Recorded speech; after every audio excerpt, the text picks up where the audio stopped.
Serve a steak, you poor people.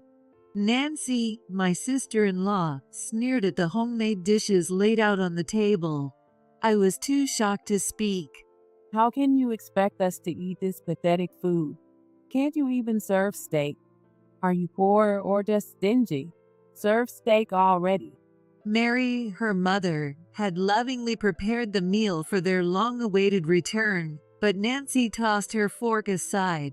Nancy had pushed the family business onto John, my husband and the second son in their family, and lived as they pleased, only showing up after 5 years. Her husband, Daniel, was still under her selfish thumb. What? This food looks terrible. We made the effort to come here, and this is all you can offer? Nancy cursed at the food set before her. Beside her, Daniel was smirking. Why did they even come back? No matter that he's the eldest son, this was not the right way to reunite. I was at my breaking point, but John's feelings were likely more complex and intense. This is the last time we'll be seeing you. John stood up and spoke to Daniel and Nancy in a low voice. It was the first time I had seen the usually gentle and kind John show such a stern expression. My name is Victoria Smith, a 45-year-old housewife. I've been married to John, the second son of the Smith family, for 12 years. Now, we live with John's parents and our 10-year-old daughter in his family home. Until our daughter Emma turned 1, we lived in an apartment near my parents' place. Having my mom close by during my pregnancy, childbirth, and postpartum period was a great comfort. If possible, I would have liked to stay near my mom until Emma got a little older, but everything changed 9 years ago on the day of that family meeting. I mentioned it beforehand, but today we're going to talk about the future of this house. It was Nancy, Daniel's wife, who brought it up in a tone that suggested she found it bothersome. Nancy, with her flashy clothes, makeup, and way of speaking, looks much younger than me. But she's the same age as I am. Daniel, John's older brother, is weak-willed and can't stand up to Nancy. Yet, he always acts tough towards his parents, Mary and Kevin, and my husband John. After drifting from one job to another, saying each wasn't right for him, he seemed like a hopeless guy to me. That hopeless guy then spat out, sounding even more annoyed. Let's get this over with. John and I had been vaguely informed that we were summoned to discuss our future. I was worried that something might be wrong with Mary or Kevin's health, but it didn't seem to be the case, which was a bit of a relief. I had left my daughter Emma with my mom so she wouldn't interrupt the discussion. I'm sorry. Thanks for gathering despite your busy schedules. Really? We could have handled this over the phone instead of coming all the way out to this rural area. Anyway, let's get started quickly. In front of us, Mary and Kevin sat looking apologetic. For some reason, they seemed smaller than usual, and I felt a little sorry for them. We've managed so far, but recently our bodies just haven't been cooperating. We're thinking it might be time to step down. Step down? Do you mean retiring? Or are you closing the shop? John seemed a bit surprised. The family business was a small construction company. Besides Mary, who handled the office work, there were about 3 employees, and it had been a trusted, steady business in the community for 40 years, unaffected by the economy. We thought about closing it, but we still have ongoing projects, and there might be more coming up. So, we called you to see if there's a way to keep it going. That's why, John, we want you to take over. What? Wait a minute. You can't just drop this on me. I have my job and my family. You don't have kids yet, so you are more flexible. Because you have a kid, you're the better choice. Your child is happier in nature, right? And wouldn't it be great for her to live with her grandparents? Right, Victoria? I tried to process the sudden news, my mind racing. So, you're saying John should quit his job to take over the construction company, and we should move here as a family to live with Kevin and Mary? Exactly. You seem like you fit right into rural life. We're counting on you. There's no way we can make such an important decision on the spot. John was right. Well, they might as well just shut down the company otherwise. Nancy said that offhandedly. But that won't work, right, John? Consider our parents' feelings and take this on willingly. But there's the option of you guys taking over the business, right, Daniel? No, Nancy, being a city girl, can't handle living out here. And if Mom and Dad get sick, there will be caregiving responsibilities too. I clearly remember feeling sickened by how they talked about their parents as if they were a burden. During my pregnancy, Mary and Kevin frequently sent fresh vegetables from the countryside, and when Emma was born, they rushed over to hold her lovingly. So, seeing them now, looking apologetic and downcast, made my heart ache. Please let us think about it on our own for a while. It didn't take long for us to decide to live together after that day. We moved far from my parents, and John changed jobs for us to live together with Mary and Kevin. I needed a certain level of determination, but I think John's resolve was much greater than mine. He quit his job and stepped into a completely unknown world. Victoria, thank you. I'm not confident about running the construction business, but I'll do my best so you and Emma won't have any troubles. I'm counting on your support. Even then, John asked me sincerely. John's kindness is something he inherited from his parents. Kevin and Mary will help us, so let's not stress too much. Thank you for everything. And so, our life together began. The saying, "It's easier done than said," held true, as living together turned out to be stress-free, and we quickly adapted to rural life. With John around, Kevin regained his energy and was often busy going out to the sites or giving John advice. Mary still works as an office clerk. Supported by them, John has become a respectable business owner. Emma, who was 1 year old, grew up loved by Mary and Kevin and is now 10 years old. She loves animals, especially horses. Grandpa, Grandma, let's go to the ranch. There is a ranch a short drive away, and Mary and Kevin often took her there. One Sunday afternoon, Emma was asking Mary and Kevin to take her to see the animals again. Maybe I should go too. John got up from where he was relaxing in the living room as he said that. Then Mom should come too. Yeah, I guess I'll go too. Yeah. Let's all go. And let's get ice cream. Emma was excited. It had been a while since we all went out together, so I felt a little excited too. Everyone got ready and headed out the door. Just as we were about to get into the car to leave, Cool car. I looked in the direction Emma was pointing and saw a flashy convertible heading our way. I had a bad feeling. The car didn't slow down and came to a rough stop right in front of us. This is the worst. My hair is all gritty from the dust. My skin feels rough too. This is why I hate the countryside. We should have put the top up as soon as we got off the highway. I forgot how dusty it can be out here. As I expected, it was Daniel and Nancy getting out of the car. This was the first thing they said after showing up unannounced for the first time in 5 years. Grandma, who are these people? You haven't seen them in a long time, so it's no wonder you don't remember. This is your dad's older brother and his wife. Hello. Daniel and Nancy barely glanced at Emma despite her greeting them. What's going on? Why are you here all of a sudden? Do we need a reason to come? This is my family home. Meeting them after 5 years, they seemed even more unpleasant than before. Still, Mary, who seemed to adore Daniel, said with a smile, Of course not. I'm glad you came. We were just about to go to the ranch. Would you like to come with us? The ranch. Why would I go to a place that smells like animals? I wish they'd just leave. Why did they come here? Oblivious to my irritation, Emma was excited. The ranch doesn't smell. The animals are so cute.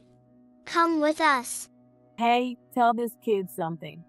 Well, what's your name again? I'm Victoria. They had even forgotten my name. Oh, right, Victoria. Look, we've been in the car for a long time and we're tired. Aren't you supposed to offer us some coffee and let us rest before dragging us out? I'm sorry. I'll get some coffee right away. Please come in. Hiding my discomfort, I opened the door and invited them inside. Mom, what about the ranch? I'm sorry. We'll definitely go on the next break. I whispered softly to Emma, who looked like she was about to cry. Even though she's still a child, Emma has developed a bit of maturity and seemed to understand my situation. Okay, I'll go play with my friends then. Emma left the house. Then, everyone except Emma sat in the living room.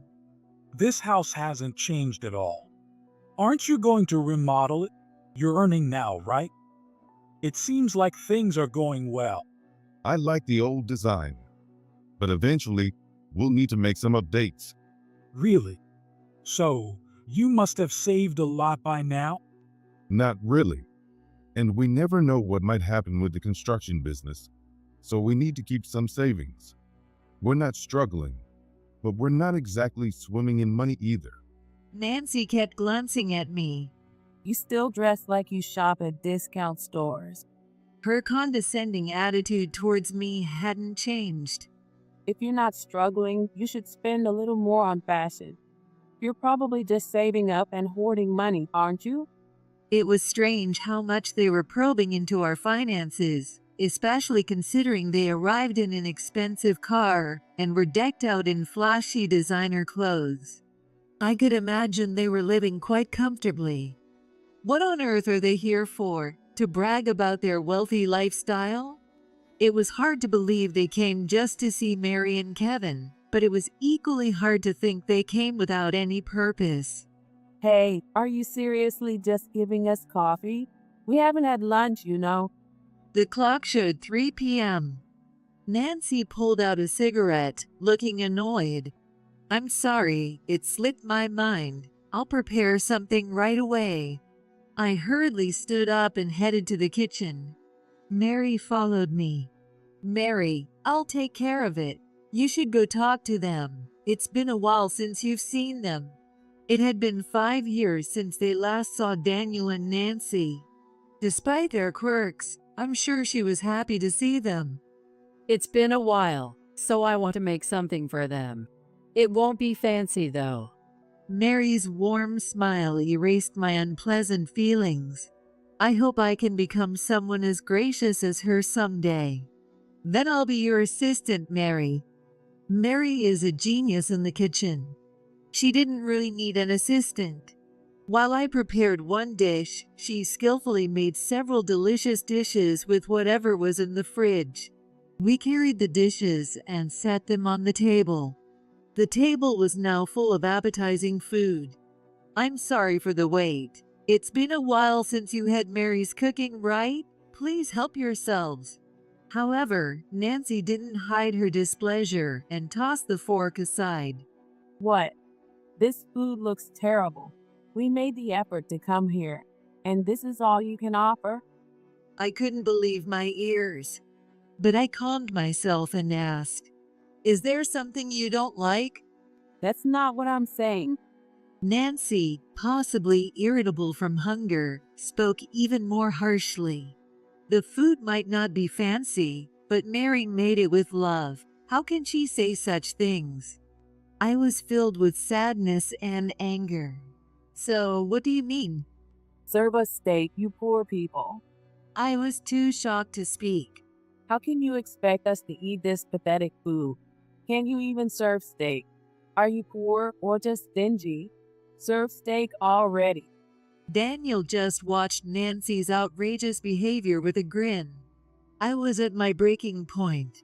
I've swallowed my pride many times, but today is unforgivable. It felt like Mary's heart was being trampled on, and I couldn't stand it. Just as I was about to snap back, John stood up before I could say anything. This is the last time we'll be seeing you. What? I had never seen such a stern look on his face. John was usually so gentle, and Nancy seemed taken aback for a moment. What do you mean by last time? Daniel, who had been smirking at the situation, now looked flustered. It means exactly what it sounds like. We won't be seeing each other again. When did you get so high and mighty? Just because you took over the business, don't get cocky. I'm the eldest son. I have the authority in this house. You were just born before me. That's all. You haven't done anything as the eldest son or as a family member. You don't have any authority over this house. What did you say? Daniel stood up. He clenched his fists, his face turning bright red. Despite his weak nature, he was quick to anger. Unlike Mary, Kevin, and John, who were all calm, I wondered who he took after. Stop it. This is going to get messy. It was Nancy who stopped Daniel, who looked like he was about to hit John. I'll make sure this is the last time we meet if that's what you want, but it won't come for free. We're adults. You understand that, right? So that's it. I finally understood why they suddenly showed up. They had come to ask for money. These two always showed up when it involved money. It had been 5 years, so I had forgotten. But John remained calm. I understand. I've been waiting for this day. Waiting? Nancy looked frightened at John's smiling response. Yes. We've all been eagerly waiting for this day. Everyone in the community. We couldn't wait for this day to come. What does he mean by that? John had never mentioned anything like this to me. What are you talking about? Have you lost your mind? In contrast to John's calm demeanor, Nancy was losing her composure. I'm glad you came sooner than expected. Honestly, I felt bad keeping everyone in the community waiting any longer. So you're saying we've been keeping everyone here waiting? I don't get it. Explain what you mean. Nancy was panicking, unable to understand what was being said. Do you have any idea what he's talking about? No, nothing. No, you should have an idea. Here you are. John pulled a stack of papers from a drawer and handed it to the bewildered Daniel and Nancy. What? What is this? You'll understand when you look at it. Daniel's face turned pale as he flipped through the stack, realizing what it was. You understand now, right? Don't tell me these don't look familiar. What? What is all this? I have no idea. Daniel's eyes darted around, and sweat was pouring down his forehead. John began reading the contents of the papers aloud. George, $5,000. Richard, $10,000. Edward, $10,000. These are all IOUs from Daniel to his local friends and relatives. Should I read them all out? Stop it. Daniel hastily grabbed the stack of papers from John. What? Debt. You have debts here too. Let me see.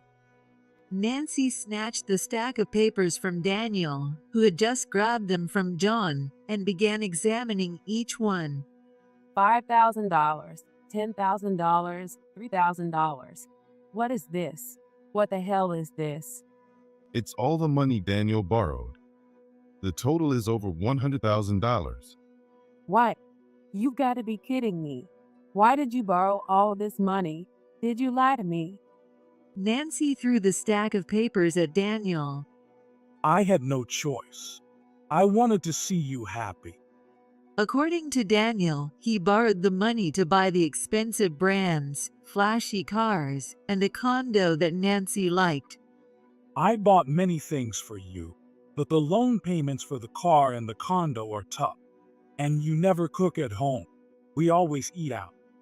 You don't save any money. You leave all the finances to me. So you're saying it's all my fault? Your earnings are the problem. How can we save anything with what you make? And who's the one losing all the time because they suck at gambling? I'm sorry, but you gamble with me too. Every time we lose, you tell me to borrow more because we'll definitely win next time. You're the one who made me use the credit cards for loans. Daniel had loved gambling since he was young.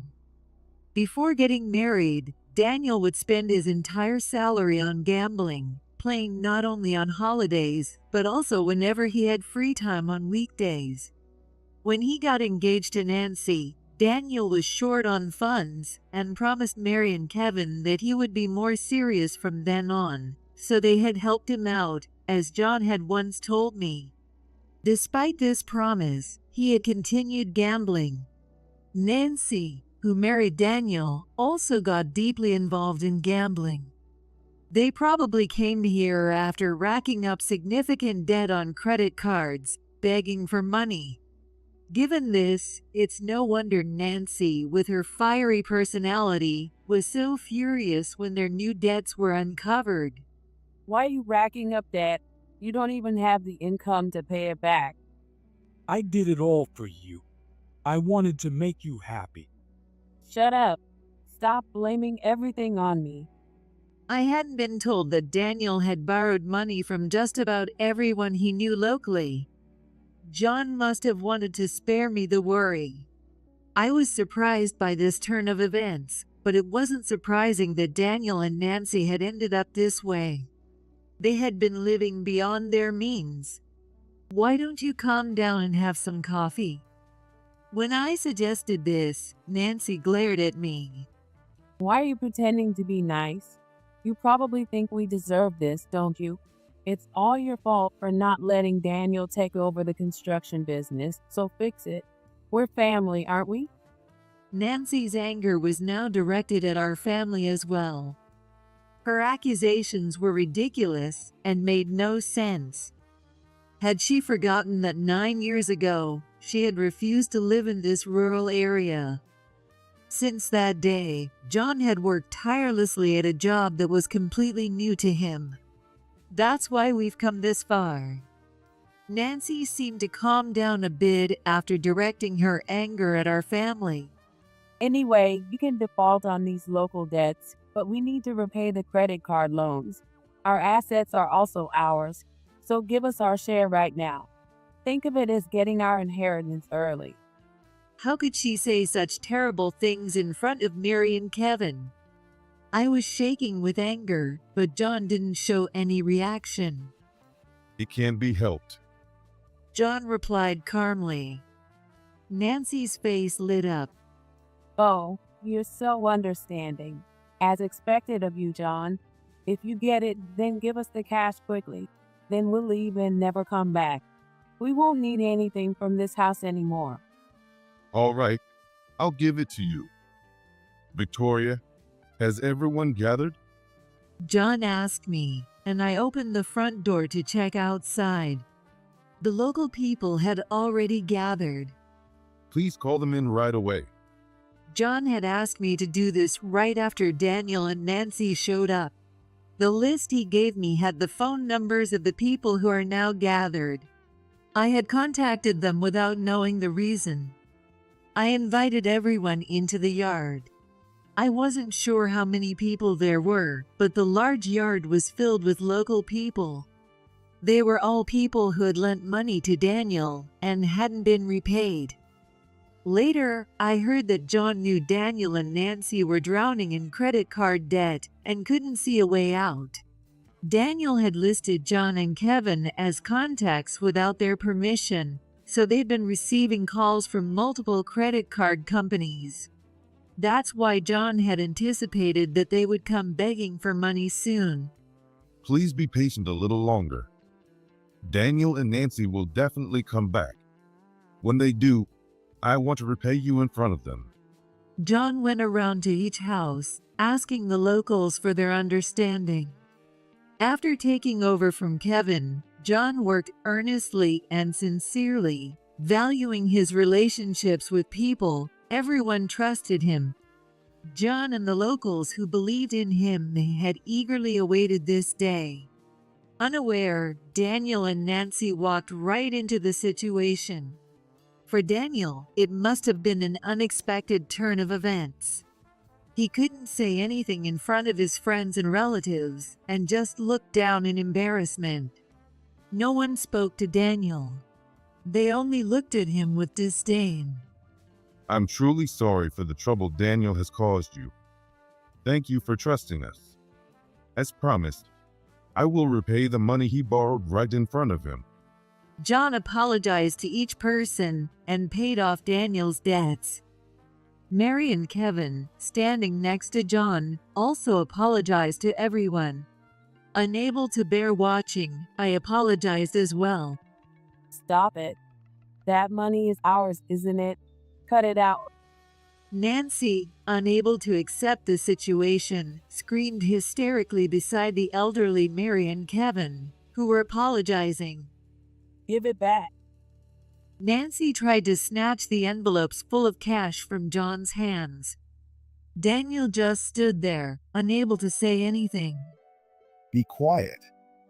Kevin, who hadn't said a word until then, spoke in a low, commanding voice. It was the first time Kevin, who had never raised his voice in front of us, spoke sternly. Even Nancy fell silent, looking frightened. I won't allow you to disrespect these people any further. But it's our money. Without it, we're finished. Nancy collapsed to the ground, crying. I'm sorry for their disgraceful behavior. Kevin apologized to the locals once again and then spoke to Daniel and Nancy. This money was earned by John, who suddenly became the president of a construction company after being a salaried worker. He worked desperately to earn it. I can't imagine how difficult it must have been. John shook his head. But having watched him closely, I knew the struggles he went through. And Victoria has been diligently saving money while supporting John in this unfamiliar place. I am truly sorry that we have to use their savings to pay off your debts. Kevin's words brought tears to my eyes. Nancy, it's not our money.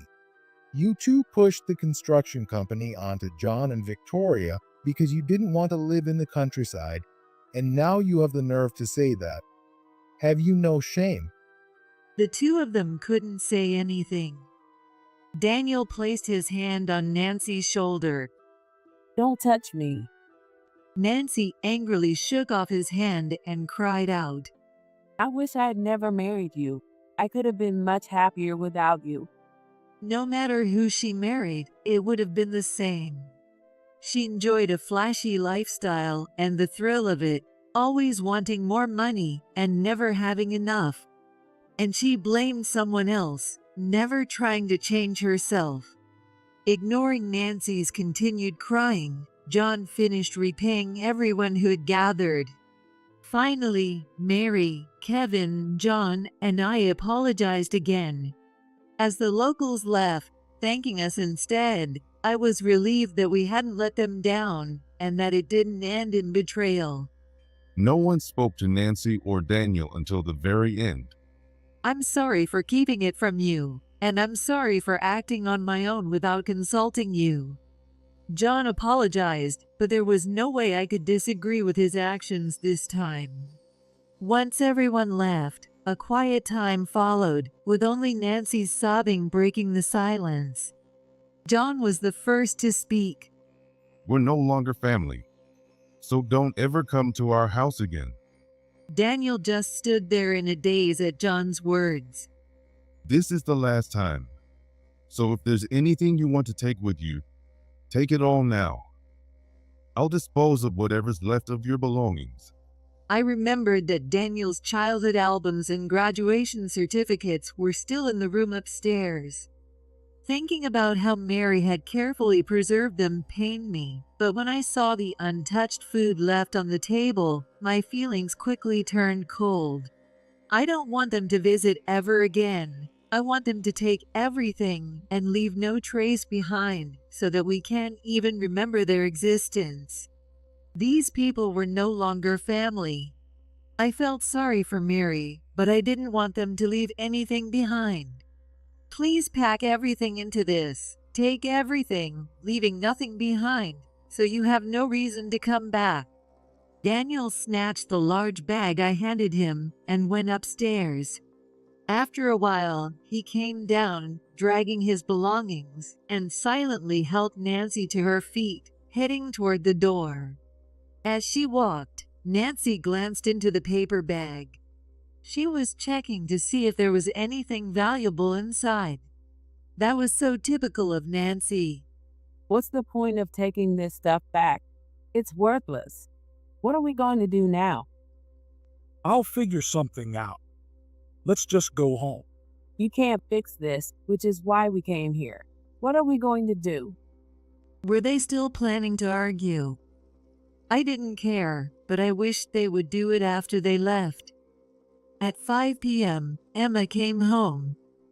Hi. Oh, I'm so hungry. Her bright demeanor lightened the mood. Wow. Look at this feast. It looks delicious. She was delighted to see the untouched food we had prepared for Daniel and Nancy. The same food that Nancy had insulted as pathetic now made Emma's eyes sparkle. We'll reheat it and enjoy it together as a family of 5 once they're gone. Are Uncle and Auntie leaving already? Emma looked disappointed. They have to go because they have something to do. I answered on behalf of Daniel and Nancy, who said nothing. I wanted to go to the ranch with them. Daniel and Nancy left without looking back at Emma's words. Later, Daniel and Nancy continued to take out more credit card loans to repay their existing ones. And they spent their days gambling, dreaming of a big win. But there was no such reversal, and when they found themselves in dire straits, Daniel shamelessly tried to borrow money from his local friends again. It was amazing he even dared to ask. No one would lend money to Daniel, who had lost everyone's trust. By that time, he no longer had any friends.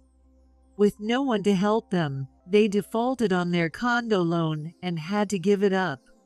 Naturally, they also lost the flashy convertible to repay their debts and eventually declared bankruptcy.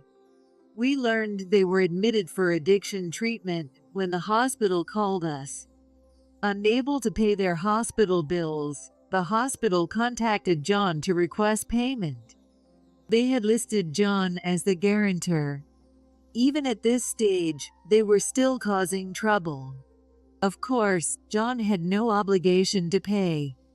He informed the hospital that he had no knowledge of this, and that they must have listed him without his permission, refusing to pay the bill. What happened to them when they couldn't pay their hospital bills, we don't know, and we don't want to know. They are no longer part of our lives. A year has passed since that ordeal. It turns out John has a talent for being a business owner.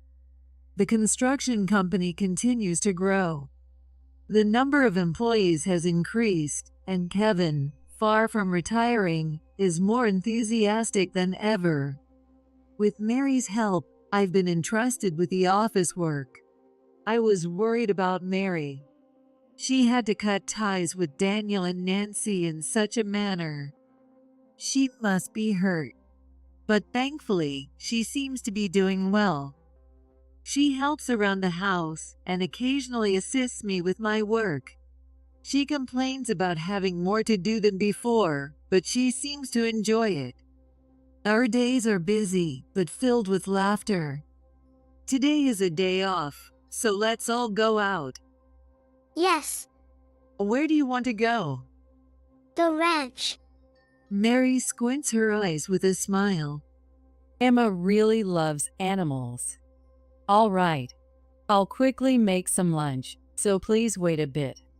Grandma's lunch. Yeah, John is probably still enjoying a lazy Sunday morning. These simple holidays are truly a joy. Grandpa, let's play cards while we wait. All right. But I won't go easy on you, so be ready. I won't go easy either, Grandpa. I'm not going to lose. I can hear the laughter of Emma and Kevin. I go to wake up John and help Mary with making lunch. May this happiness last forever. I made this wish as I put on my apron.